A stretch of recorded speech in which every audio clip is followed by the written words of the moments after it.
Today, we're about to share with you the tale of a woman so infamous that she is often regarded as the worst woman in history, a woman whose sin is remembered for all eternity. This story takes us back to a few years before the birth of Jesus, peace be upon him, during the reign of Caesar Augustus. In Palestine, the region was governed by Herod the Great, appointed by Augustus. At that time, Palestine was of great commercial and agricultural importance, contributing significantly to the Roman Empire's wealth. Due to this, Herod held great favor with Rome, and his reconstruction of the Temple of Solomon made him highly popular among the Jews of Jerusalem. Herodias, the daughter of a stable hand, was a striking beauty despite her humble origins. As she blossomed into womanhood, she became the object of desire for every man in Jerusalem. Yet, her beauty was matched by her pride. In her mind, she was destined to be nothing less than a queen, a status she believed only a prince or king could grant her. This desire slowly turned into an obsession.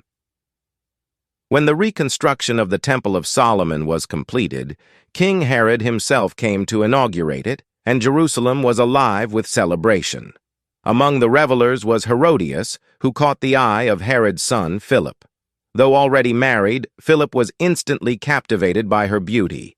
At the time, it was not uncommon for kings and princes to have multiple wives, so Philip took Herodias to his city, Caesarea, where she moved from a simple hut to a luxurious palace. But greed knows no bounds. Soon, Herodias began dreaming of becoming a queen. Philip had no children, and this worried him deeply. Herodias hoped to give him an heir and thus secure her position as the queen of Caesarea. However, as time passed, she remained childless. One day, a servant told Herodias about an old woman who lived in a cave outside the city, known for granting people's wishes. Herodias, desperate, visited this woman, who foretold that she would indeed have a child, one so famous that people would remember them forever, but for their great sin. Herodias, thrilled at the first part of the prophecy, ignored the warning. Soon Herodias bore a daughter, Salome. But Philip was not pleased, as he desired a male heir. Herodias's significance in the palace began to diminish. Shortly after, King Herod died, and his kingdom was divided among his sons. Philip received the smallest portion, while the most prosperous region went to his younger brother, Antipas, also known as Herod Antipas. Herodias and Antipas first met during the division of Herod's kingdom. Antipas was a young and strong man who fell in love with Herodias at first sight. However, it was Herodias who skillfully ensnared Antipas in her web of love, yearning to escape Philip. On Philip's birthday, a grand celebration was held, attended by rulers and Roman officials. Antipas, eager to see Herodias, was drawn to the event, where Herodias cunningly extracted a promise from him to make her his queen. Soon after, they both eloped. This betrayal led to several conflicts between Philip and Antipas, which only ceased after Roman intervention. Some of Antipas's territories were given to Philip, and Herodias became Antipas's queen.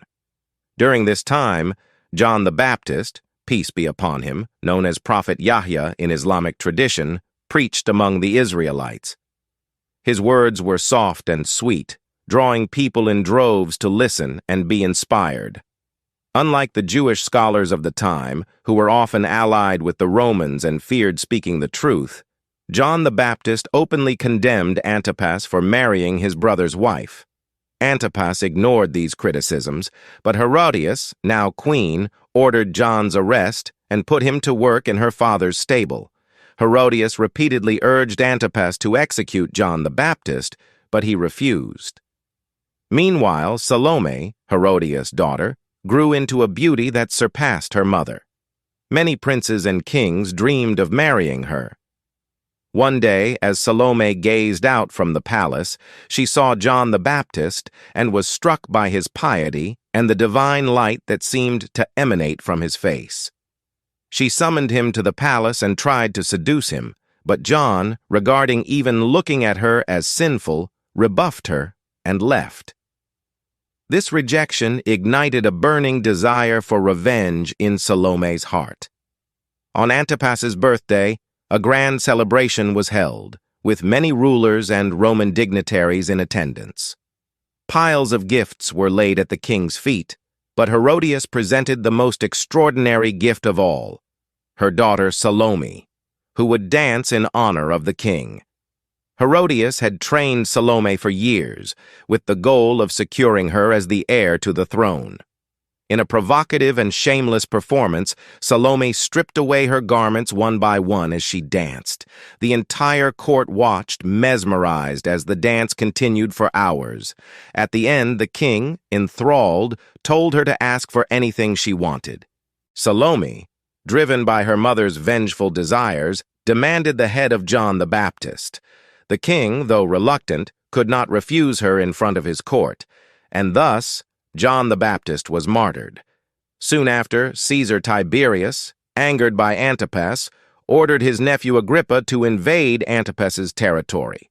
Agrippa defeated Antipas, and both Antipas and Herodias were publicly paraded in chains before being exiled to the deserts of Spain, where they died of hunger and thirst. As for Salome, her life ended in obscurity, married off to Agrippa's nephew, Aristobulus. Such was the fate of a queen filled with pride and lust, one who spent her entire life consumed by insatiable greed. Before you go, we'd love it if you could subscribe to the channel. If you enjoyed the video, don't forget to like and share it, and please drop your feedback in the comments section below.